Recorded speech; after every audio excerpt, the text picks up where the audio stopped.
أعوذ بالله من الشيطان الرجيم بسم الله الرحمن الرحيم ومن الناس من يشري نفسه ابتغاء مرات الله والله رؤوف بالعباد.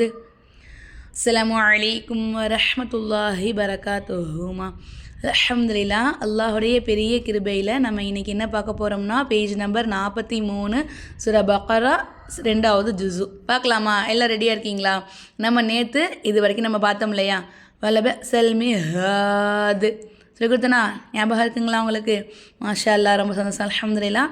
இன்றைக்கி நம்ம இந்த ஆயத்தமாக பார்க்க போகிறோம். இந்த ஒரு ஆயத்து தான் பார்க்க போகிறோம். ஆனால் இந்த ஒரு ஆயத்துக்குள்ளே நிறைய சட்டங்கள் இருக்குது. பார்க்கலாமா? நிறைய சட்டங்கள் இருக்குது. நான் உங்களுக்கு ஒன்று சொல்லித்தரேன் இன்ஷா அல்லா. கவனமாக கவனிச்சுக்கோங்க இன்ஷா அல்லா. சரிங்களாம்மா? பார்க்கலாமா? எல்லாம் ரெடியாக இருக்கீங்களா? ஃபஸ்ட்டு வ மீ ந இன் மீனன். என்னம்மா அலிஃப்லாம் இருக்குது, விட்டுட்டீங்க தோணுதா உங்களுக்கு? கரெக்ட், அதே தான். அதாவது சத்து செய்யப்பட்டிருக்கலையா, அலிஃப்லாம்க்கு அடுத்து உள்ள எழுத்து பாருங்கள், சத்து வச்சுருக்காங்க. சத்து செய்யப்பட்ட எழுத்துக்கு முன்னாடி உள்ள எழுத்தில் ஹரக்கத்து இல்லைன்னா அந்த எழுத்துக்கள் நமக்கு உச்சரிப்பில் வராது. அதாவது இந்த சத்து செய்யப்பட்ட எழுத்துக்கு முன்னாடி உள்ள எழுத்துக்கள் அப்படின்னா ஒரு எழுத்து இருக்கலாம், 2 எழுத்து இருக்கலாம், 3 எழுத்து இருக்கலாம், 4 எழுத்து இருக்கலாம், எத்தனை எழுத்து வேணாலும் இருக்கலாம். எத்தனை எழுத்து இருந்தாலும் அந்த எழுத்துக்கள் நமக்கு உச்சரிப்பில் வராது. அதுக்கு முன்னாடி எந்த எழுத்தில் ஹரக்கத்து இருக்கோ அதை கொண்டு வந்து சத்து செய்யப்பட்ட இந்த எழுத்தோடு ஜாயின் பண்ணி ஓதணும். இப்போ இங்கே பாருங்கள், மீம் வாவு இருக்குது, மீம் இருக்குது, நூன் இருக்குது. நூனுக்கு மேலே ஜபர் வச்சுருக்காங்க. அடுத்த பாருங்கள், அலிஃப் இருக்குது, லாம் இருக்குது, ஹரக்கத்துகள் இல்லை. நூன் இருக்குது, நூனுக்கு மேலே சத்து வச்சுருக்காங்க. அப்போ சத்து செய்யப்பட்ட எழுத்து இந்த இருக்குது. அதுக்கு முன்னாடி இந்த நூனுக்கு தான் சத்து வச்சுருக்காங்க. ஜபர் இருக்கா? அப்போ ஜபர் செய்யப்பட்ட இந்த நூனை கொண்டு வந்து சத்து செய்யப்பட்ட இந்த நூனோட ஜாயின் பண்ணி ஓதணும். அப்போது வ மீ நன்னாசி, இங்கே வமினன் நாசி தானே சொல்லணுங்க. வமினன் நாசி அங்கே இன்னொன்று அழுத்துதீங்க அப்படின்னு கேட்குறீங்களா? அதாவது சத்து செய்யப்பட்ட மீமு, சத்து செய்யப்பட்ட நூனு, இந்த 2 எழுத்துக்களுக்கு மட்டும் சத்து வந்துச்சுனாக்கா, சரிங்களா? சத்து வந்துச்சுன்னா நம்ம என்ன செய்யணும்? அந்த 2 எழுத்துக்களை மட்டும் நல்லா அழுத்தி உச்சரிக்கணும். அப்போது வமினன் நாசி, வமினன் நாசி அப்படின்னு நம்ம ஓதணும். அடுத்ததாக பாருங்கம்மா, மையஸ்ரீ, மையஸ்ரீ. இங்கே நம்ம என்ன செய்யணும்? சுக்குன் செய்யப்பட்ட நூன் வந்திருக்காமா, அது நம்ம என்ன செய்யணும்? நூனே சாக்கின் அப்படின்னு நம்ம சொல்லுவாங்க. சரிங்களா? சுக்குன் செய்யப்பட்ட நூனுக்கு அடுத்ததாக யா வந்திருக்கு. யா என்ன எழுத்துமா? நம்ம சேனலில் தொடர்ந்து பார்க்குறவங்களுக்கு கண்டிப்பாக தெரியும். யா என்ன எழுத்து? மாஷா அல்லா, வெரி குட்மா, வெரி குட். யா வந்து இதகாம் பில்குன்னாவோட எழுத்து. அப்போ நம்ம என்ன செய்யணும்? ஒரு எழுத்தை இன்னொரு எழுத்தோடு ஜாயின் பண்ணி ஓதணும். ஜாயின் பண்ணி ப்ளஸ் குன்னாவும் செய்யணும். அந்த இடத்துல குன்னா செஞ்சு ஓதணும். மையஸ்ரீ, மையஸ்ரீ அப்படின்னு நம்ம ஓதணும். புரியுதுங்களா? அப்போ இங்கே நூனை விட்டுட்டிங்களே, கேட்குதுங்களா? நூனை விட்டுட்டிங்களே, கரெக்டாக அவங்க டவுட்டு. அதாவது சத்து செய்யப்பட்ட எழுத்துக்கு முன்னாடி உள்ள எழுத்தில் ஹரக்கத்து இல்லைன்னா உச்சரிப்பை வராதுன்னு படித்தோமா? அதே மாதிரி தாம்மா சத்து செய்யப்பட்ட எழுத்துக்கு முன்னாடி உள்ள எழுத்தில் சுக்குன் வந்தாலும் அந்த எழுத்து நமக்கு உச்சரிப்பில் வராது. அப்போது இந்த சுக்குன் செய்யப்பட்ட இந்த நூனை நம்ம உச்சரிக்கக்கூடாது. அதுக்கு முன்னாடி எந்த எழுத்தில் ஹரக்கத்து இருக்கோ அதை கொண்டு வந்து சத்து செய்யப்பட்ட எழுத்தோட ஜாயின் பண்ணி ஓதணும். அப்போது ம இ மை அப்படின்னு நம்ம ஓதணும். இங்கே நம்ம என்ன செய்யணும்? ப்ளஸ் குன்னாவும் செய்யணும். அப்போது மையஸ்ரீ, மையஸ்ரீ அப்படின்னு நம்ம ஓதணும். புரியுதுங்களாம்மா?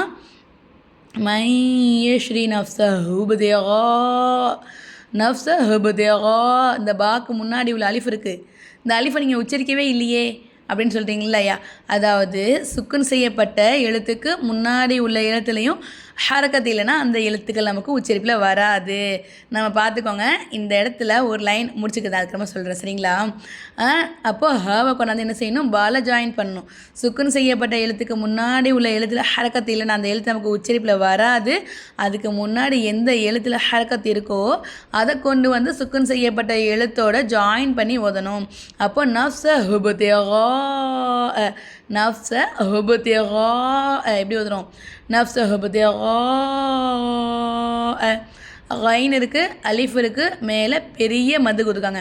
அப்போ கைன் அலிஃப் நம்ம எப்படி ஓதுவோம்? அப்படி சொல்லுவோமாம்மா? க அப்படி சொல்லாமல் கா அப்படி சொல்லுவோம். ஏன்னா பக்கத்தில் அலிஃப் இருக்கனால. அதே மேலே பெரிய மது கொடுக்காங்க. அப்போ நம்ம என்ன செய்யணும்? 5 அலிஃபுக்கு நம்ம நீட்டணும். நஃப்ஸ ஹுபுத்தி கா அப்படின்னு நம்ம 5 அலிஃபுக்கு நம்ம நீட்டி ஓதணும். புரியுதுங்களாம்மா? மர்ராத்தில்லாஹி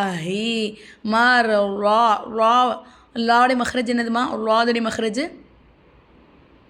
மாஷா அல்லா, வெரி குட். அதாவது நாவினுடைய சைடு பகுதி, நாவினுடைய சைடு இருக்குது பார்த்தீங்களா, அந்த ஓரம் வந்து மேல் கடவாய் பற்கள் வலது பக்கமாக இருந்தாலும் ஓகே, இடது பக்கமாக இருந்தாலும் ஓகே. ஏன்னா இடது பக்கம் இலகுவாக இருக்கும். இடது பக்கத்தை நமக்கு தொடும்போது அந்த ராத் அப்படிங்கிற எழுத்து வருது. அப்போ மர்ராத்தில்லாஹி அப்படின்னு நம்ம ஓதணும். இங்கே பாருங்கள், அவ்வாஹுங்கிற வார்த்தையாமா, அவ்வாஹுங்கிற வார்த்தைக்கு முன்னாடி உள்ள எழுத்துல ஜேர் இருந்துச்சுனாக்கா அப்போ அவ்வாஹ் அப்படிங்கிற வார்த்தையை நம்ம வந்து மெல்லினமாக உச்சரிக்கணும். அப்போ மர்ராத்தில்லாஹி அப்படின்னு நம்ம ஓதணும். இங்கே குட்டியாக ஒரு துவா கொடுத்துருக்காங்களா, அப்போ நம்ம அதில் சுக்குன்னு செய்யலாம், வக்குஃபு செய்யலாம். வக்குஃபு செய்து என்ன செய்யணும்? அந்த எழுத்தில் என்ன எழுத்து இருக்கோ அந்த எழுத்தில் உள்ள ஹரக்கத்தை எடுத்துட்டு சுக்குன்னு வச்சு நிப்பாட்டணும். தோ ஜபரு கடா ஜபர், இந்த 2 ஹரக்கத்தை தவிர வேறு எந்த ஹரக்கத்து வந்தாலும் அந்த இடத்துல இருக்கக்கூடிய அந்த ஹரக்கத்தை தூக்கிட்டு சுக்குன்னு வச்சு நம்ம நிப்பாட்டணும். மர்ராத்தில்லா அப்படின்னு நம்ம நிப்பாட்டணும். இப்போது இந்த ஒரு லைன் தான் முடிச்சிருக்கோம். இந்த ஒரு லைனில் எத்தனை சடங்களுக்கு பார்த்தீங்களாமா? இங்கே நமக்கு சத்து செய்யப்பட்ட எழுத்துக்கு முன்னாடி உள்ளதில் ஹரக்கத்து இல்லை.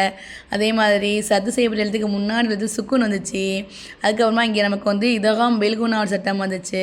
அடுத்ததாக வந்து இங்கேயே நமக்கு வந்து மத்திய அஸ்லி ஒரு சட்டம் வருது. அதாவது ஒரு அலிஃபுக்கு நம்ம நீட்டணும். மையஸ்ரீ அப்படி சொல்லணும். இங்கே பாருங்கள், இங்கே ஒரு சட்டம் வருது. பாவை அசைக்கணும். ஏன்னா இங்கே கல்கல சட்டம் வருது. பா வந்து கல்கலாவுடைய எழுத்து. கல்கலாவுடைய எழுத்துக்கள் என்னென்ன சொல்லுங்க பார்ப்போம். மாஷா அல்லா, வெரி குட். ஆஃப், துவா, ப, ஜீம், தால், இந்த 5 எழுத்துக்களுமே கல்கலாவுடைய எழுத்துக்கள். இந்த 5 எழுத்துக்களுக்கு மட்டும் சுக்குன் செய்யப்பட்ட நெல்லை வந்துச்சுனாக்கா நம்ம என்ன செய்யணும்? அசைச்சி ஓதணும். அப்போது நஃப்ஸ ஹுபுத்தியகா அப்படின்னு நம்ம சொல்லணும்.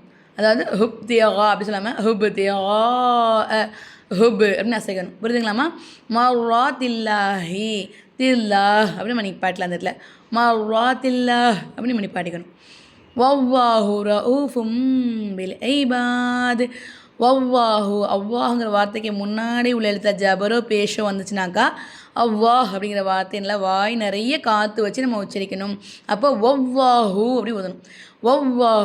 வவ்வாஹு ரഊஃபும் பில் இபாத். ரഊஃபும் இங்கே பாருங்கள், தன்வீனுடைய கூறிட்டு வந்திருக்காமா, அடுத்தா பா வந்திருக்கு. பா என்ன எழுத்து? மாஷா அல்லா, வெரி குட்மா, வெரி குட். பா வந்து இக்லாவுடைய எழுத்து. அப்போ நம்ம என்ன செய்யணும்? தன்வீனுடைய குறியீடை மீமா மாற்றி உச்சரிக்கணும். ரഊஃபும் பில் இபாத். ரഊஃபுன் அப்படி சொல்லாமல் ரഊஃபும் அப்படி சொல்லணும். குன்னாவும் செஞ்சுக்கணும். பில் இபாத். தால் என்ன எழுத்து சொல்லி கொடுத்தேன் உங்களுக்கு? இப்போது இங்கே சொல்லி கொடுத்தேன் இல்லையா? வெரி குட், மாஷா அல்லா. தால் வந்து கல்கலாவோட எழுத்து. ஆஃப், துவா, பா, ஜீம், தால். ஈஸியாக ஞாபகம் வச்சுக்கிறதுக்கு குத்துபு ஜத்துன்னு சொல்லி வச்சுக்கோங்க. குத்துபு ஜத்து, உ இத்து பு ஜ இத்து, குத்துபு ஜத்து. ஆஃப், துவா, பா, ஜீம், தால், இந்த 5 எழுத்துக்களுமே கல்கலாவோட எழுத்துக்கள். அப்போ நம்ம என்ன செய்யணும்? அந்த எழுத்துக்கள் சுக்குன்னு செய்யப்பட்ட நிலையில் வந்துச்சுனாக்கா அசைச்சி ஓதணும். இம்மா இங்கே சுக்குன்னு வரலாமா, ஜெயரதமாக வந்துருக்கீங்க, ஏமா அசைச்சி ஓதுறீங்க? டவுட் வருதா உங்களுக்கு? மாஷா அல்லா, very good, very good. Doubt வரணும். எதுக்காக நம்ம அசைச்சி ஓதுறோன்னாக்கா ஒரு ஆயத்தோட முடிவில் நமக்கு தால் இருந்திருக்குமா, அதுக்கு நம்ம என்ன செய்யணும்? ஒரு ஆயத்தோட முடிவில் வந்துச்சுனாக்கா நம்ம வக்குஃபு செய்வோமா, வக்குஃபு செய்யும் போது அங்கே என்ன ஹரக்கத்து இருக்கோ அதை எடுத்துகிட்டு சுக்குன்னு வச்சு நம்ம நிப்பாட்டுவோமா. அப்போ சுக்குன்னு வைக்கும்போது என்ன ஆகுது? இங்கே தால் வந்து கல்கலோட எழுத்தாக மாறுது. அப்போ இபாது அப்படி நம்ம நிப்பாட்டுறோம். புரியுதுங்களா? இதை வந்து ஓதி காமிச்சிடுறேன், கவனமாக கவனிச்சுக்கோங்க இன்ஷா அல்லா. நீங்களும் எங்களை சேர்ந்து ஓதுங்க இன்ஷா அல்லா. ومن الناس من يشري نفسه ابتغاء مرات الله والله رؤوف بالعباد. அல்ஹம்துலில்லாஹ், அல்ஹம்துலில்லாஹ். அல்லாஹுடைய பெரிய கிருபையில் நம்ம வந்து ஆன்லைன்லேயும் கிளாஸ் எடுத்துக்கிட்டு இருக்கோமா, கிட்டத்தட்ட 1 வருஷத்துக்கு மேலே எடுத்துக்கிட்டு இருக்கோம். 2024 டிசம்பரில் ஸ்டார்ட் பண்ணி இப்போ 2025 ஃபுல்லாக எடுத்து இப்போ 2026 ஜூன் மாதம் ரன் ஆகிட்டு இருக்கு இல்லையா. அல்ஹம்துலில்லாஹ் அல்லாஹ்வுடைய கிருபையில் நல்லபடியாக போய்கிட்டு இருக்குமா. துவா செய்யுங்க இன்ஷா அல்லாஹ். நம்ம ஆன்லைன் கிளாஸ் ஸ்டார்ட் பண்ணது நோக்கமே நிறைய பேர் நம்மக்கிட்ட நம்மளுடைய நண்பர்கள் ஆனால் நீங்கள் எல்லாருமே என்கிட்ட வந்து சொன்னனால கமெண்ட்டில் வந்துட்டு ஆன்லைன் கிளாஸ் எடுங்கன்னு சொன்னனால தான் நம்ம என்ன பண்ணோம், ஆன்லைன் கிளாஸை ஸ்டார்ட் பண்ணோம். அல்ஹம்துலில்லாஹ் அல்லாஹ்வுடைய கிருபையில் நிறைய பேர் ஜாயின் பண்ணி நிறைய பேர் பயனடைஞ்சிக்கிட்டு இருக்காங்க. அல்ஹம்துலில்லாஹ் எல்லாத்துக்குமே அல்லாஹ் ஒருவனே போதுமானவன். உங்களுக்கும் நம்மக்கிட்ட ஆன்லைன் கிளாஸில் ஜாயின் பண்ணி குர்ஆன் ஓத கற்றுக்கணும் அப்படின்னு சொல்லிட்டு விருப்பம் இருந்துச்சுனாக்கா ஸ்க்ரீனில் வாட்ஸ்அப் நம்பர் கொடுக்குறேன் உங்களுக்கு இன்ஷா அல்லாஹ். அந்த நம்பருக்கு இன்ஷா அல்லாஹ் மெசேஜ் மட்டும் பண்ணுங்கள். ஃபோன் பண்ணால் ஃபோன் போகாதுமா அந்த நம்பருக்கு. ஆனால் மெசேஜ் மட்டும் பண்ணுங்கள் இன்ஷா அல்லாஹ். கண்டிப்பாக நான் உங்களுக்கு ரிப்ளை பண்ணுவேன். இன்னொரு விஷயம் என்னென்னா 2 மாத கோர்ஸ் தான், 2 மாதம் தான். உங்களுக்கு அலிஃப் பா தாவே எனக்கு தெரியாதுமா, நான் வந்து சின்ன பிள்ளையில் படித்தது எனக்கு எல்லாமே மறந்து போச்சு, இல்லை நான் படிக்கவே இல்லை, நான் மதரசாக்கே போனது கிடையாது அப்படின்னாலும் இன்ஷா அல்லாஹ் ஒன்றும் கவலைப்படாதீங்க. 2 மாதத்தில் இன்ஷா அல்லாஹ் தஜ்வீத் முறைப்படி உங்களுக்கு அல்லாஹ்வுடைய பெரிய கிருபையில் நல்லபடியாக உங்களுக்கு குர்ஆன் ஓத சொல்லி கொடுத்துருவேன். அது 2 மாதத்து தான் இன்ஷா அல்லாஹ். சரிங்களா. பெண்கள் எல்லாருக்குமே எடுத்துக்கிட்டு இருக்கோம். ஆண்கள் வந்து 15 வயசுக்கு உட்பட்ட பிள்ளைங்களுக்கு மட்டும் எடுத்துக்கிட்டு இருக்கோம். அதுக்கு மேலே உள்ள பசங்களுக்கு நம்ம எடுக்கலாமா. இன்ஷா அல்லாஹ் ஸ்க்ரீனில் தெரிய வாட்ஸ்அப்பில் மெசேஜ் அனுப்புங்க இன்ஷா அல்லாஹ். நான் நாளைக்கு உங்களுக்கு அடுத்த ஆய்ச்சி சொல்லி தரேன். இந்த வீடியோ எந்தளவுக்கு ஷேர் பண்ணுறீங்களோ அந்தளவுக்கு இன்ஷா அல்லாஹ் நன்மையில் பங்கெடுத்துக்கோங்க இன்ஷா அல்லாஹ். வீடியோ பிடிச்சா லைக் பண்ணுங்கள். நம்ம சேனலை இப்போ தான் விசிட் பண்ணுறீங்கன்னா மறக்காமல் சப்ஸ்கிரைப் பண்ணிக்கோங்க இன்ஷா அல்லாஹ். நான் நாளைக்கு அடுத்த ஆய்ச்சி சொல்லி தரேன். அஸ்ஸலாமு அலைக்கும் வரஹ்மத்துல்லாஹி வரகாத்துஹு.